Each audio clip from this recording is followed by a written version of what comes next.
नमस्कार, मैं वसंत रावल ज्योतिष विद्या ज्ञान चैनल के अंदर आज मैं आपको बताने आया हूं द्विभार्या योग कैसे देखा जाता है, यानी कि दो शादी का योग कैसे बनता है। दो शादी होने के पीछे बहुत सारे कारण हो सकते हैं, लेकिन मुख्यतः चार कारण देखे गए हैं। पहला कारण होता है कि शादी के बाद पति पत्नी के विचार न मिलते हो, पति पत्नी में बहुत सारे झगड़े होते हो और वो लोग डिवोर्स ले ले और फिर दूसरी शादी की तरफ आगे बढ़ते हैं। दूसरा कारण ये भी हो सकता है कि शादी के बाद पति या पत्नी दो में से एक की मृत्यु हो जाती है और व्यक्ति को दूसरी शादी करनी पड़ती है। तीसरा एक कारण ये भी हो सकता है कि शादी के बाद व्यक्ति को शारीरिक सुख और मानसिक सुख नहीं मिलता या फिर जीवन साथी से प्यार नहीं मिलता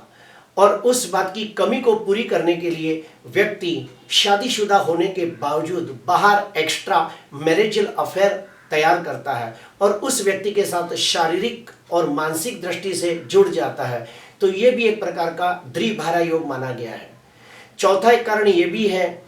कि शादी के बाद कुछ सालों तक बच्चे नहीं होते और घर वाले कुटुंब वाले प्रेशराइज करते हैं कि आप वंश की वृद्धि के लिए दूसरी शादी कर लीजिए और वो व्यक्ति को दूसरी शादी करनी पड़ती है। तो ऐसे बहुत सारे कारण हो सकते हैं। तो आज मैं आपको बताने आया हूं 15 प्रकार के अलग अलग दो शादी के योग। तो आइए देखते हैं। पहले तो मैं आपको बता दूं कि जन्म कुंडली के अंदर 5वें भाव से प्यार, इश्क, मोहब्बत ये सब देखा जाता है। 7वें भाव से प्रथम विवाह का सुख देखा जाता है। 9वें भाव से दूसरी शादी या एक्स्ट्रा मैरिजल अफेयर भी देखा जाता है। अभी हम नियम शुरू करते हैं, तो सुनिए। जन्म कुंडली के अंदर शुक्र द्विस्वभावी राशि में बैठा हो, यानी कि मिथुन, कन्या, धनु और मीन ऐसी राशि में बैठा हो और शुक्र राहु के साथ युति करके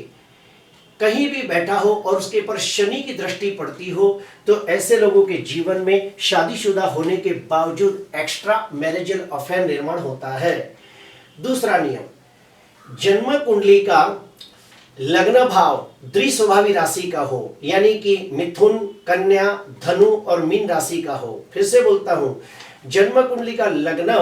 द्विस्वभावी राशि का हो और लग्नाधिपति ग्रह भी द्विस्वभावी राशि में बैठा हो और शुक्र, शनि, मंगल, राहु जैसे पाप ग्रहों से द्रष्ट होकर 5वें या 9वें या 11वें भाव में बैठा हो, तो भी प्रबल द्विविवाह का योग बनता है। तीसरा नियम, जन्म कुंडली का लग्न द्विस्वभावी राशि का हो, लग्नाधिपति भी द्विस्वभाव राशि में बैठा हो और जन्म कुंडली का लग्नाधिपति नवमांश कुंडली के अंदर भी द्विस्वभावी राशि में बैठा हो और शुक्र, शनि, राहु, केतु, मंगल जैसे पाप ग्रहों से युति करके पहले, चौथे, 5वें, 7वें, 9वें, 11वें और 12वें भाव में बैठा हो, तो प्रबल द्विविवाह योग बनता है। चौथा नियम, जन्म कुंडली के अंदर सप्तम भाव के अंदर द्विस्वभावी राशि बैठी हो, यानी कि मिथुन, कन्या, धनु और मीन, इसे द्विस्वभावी राशि कहते हैं। तो जन्म कुंडली के सप्तम भाव में द्विस्वभावी राशि बैठी हो और सप्तमाधिपति ग्रह वो भी द्विस्वभावी राशि में बैठा हो और शुक्र कुंडली के अंदर बलवान होकर बैठा हो, तो भी द्विविवाह योग बनता है। उसके बाद 5वां नियम, जन्म कुंडली का सप्तमेश ग्रह, ध्यान से सुनना, जन्म कुंडली का सप्तमेश ग्रह जिस नक्षत्र में बैठा हो, उस नक्षत्र का स्वामी द्विस्वभावी राशि में बैठा हो और कुंडली के अंदर शुक्र राहु की युति होती हो या फिर शुक्र शनि की युति होती हो और ये शुक्र राहु और शुक्र शनि की युति पहले, चौथे, 5वें, 7वें, 9वें, 11वें और 12वें भाव में होती हो, तो भी द्विभार्या योग बनता है। 6वां नियम, जन्म कुंडली के अंदर सप्तमेश ग्रह अस्त का होकर या फिर मृत अवस्था में होकर या फिर नीच राशि में निर्बल होकर पाप ग्रहों से द्रष्ट या पाप ग्रहों से पीड़ित होकर कमजोर होता हो और कुंडली के अंदर शुक्र बलवान अवस्था में, यानी कि शुक्र उच्च राशि का होकर राहु, शनि, मंगल जैसे ग्रहों के साथ युति करके पहले, चौथे, पांचवें, सातवें, नौवें, 11वें और 12वें भाव में बैठा हो, तो ऐसे लोग शादीशुदा होने के बावजूद अपनी शारीरिक भूख को पूरी करने के लिए एक्स्ट्रा मैरिजल अफेयर करते हैं और उस व्यक्ति के साथ पति पत्नी जैसा रिश्ता बनाते हैं जो दुनिया से छुपा हुआ होता है। इसे भी द्विभारा योग माना गया है। उसके बाद 7वां नियम, जन्म कुंडली के अंदर लग्नेश और सप्तमेश दोनों की युति होती हो। फिर से बोलता हूं, जन्म कुंडली के अंदर लग्नेश और सप्तमेश ये दोनों ग्रहों की युति पहले, 5वें, 7वें, 9वें और 11वें भाव में होती हो और कुंडली के अंदर पत्नी सुख का कारक ग्रह शुक्र, शनि, मंगल, राहु जैसे पाप ग्रहों के साथ युति करके बैठा हो तो भी द्विभारा योग बनता है। उसके बाद 8वां नियम, जन्म कुंडली के अंदर सप्तम भाव के अंदर 2 या 2 से ज्यादा पाप ग्रह एक साथ बैठे हो और 5वें और 9वें भाव के स्वामी आपस में युति, प्रतियुति या दृष्टि योग करते हो या फिर परिवर्तन योग करते हो तो भी द्विभारा योग बनता है। जन्म कुंडली का सप्तमेश ग्रह बनकर शुक्र, शनि, मंगल, राहु जैसे ग्रहों के साथ युति करके 9वें भाव में बैठा हो। फिर से बोलता हूं, जन्म कुंडली का सप्तमेश ग्रह बनकर शुक्र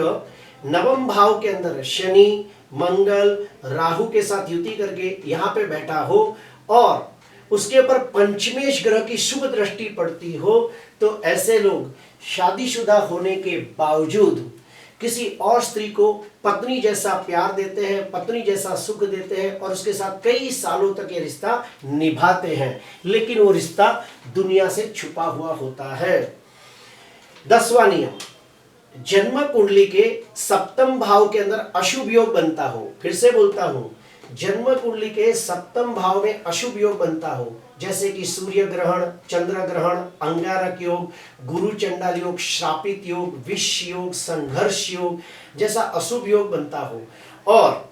लग्नेश और सप्तमेश और शुक्र, फिर से बोलता हूं, लग्नेश, सप्तमेश और शुक्र द्विस्वभावी राशि में बैठे हो तो ऐसे लोग अपनी पत्नी से डिवोर्स लेके दूसरी जाति की लड़की से प्रेम विवाह करते हैं और दूसरी शादी का योग निर्माण करते हैं। 11वां नियम,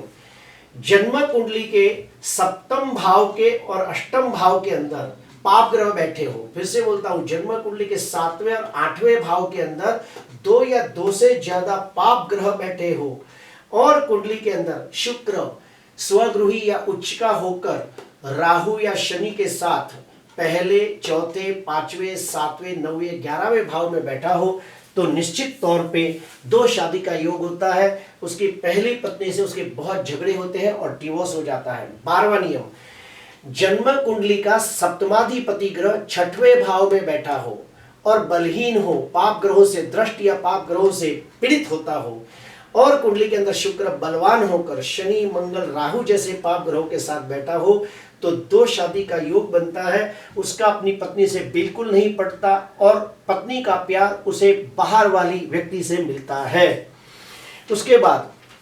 जन्म कुंडली का सप्तमाधिपति ग्रह बलहीन होकर अष्टम भाव में बैठा हो और पाप ग्रहों से दृष्ट या पाप ग्रहों से पीड़ित होता हो और कुंडली के अंदर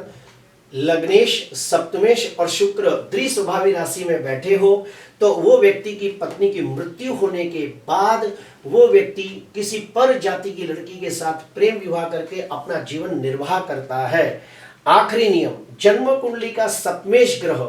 बलहीन होकर 12वें भाव में बैठा हो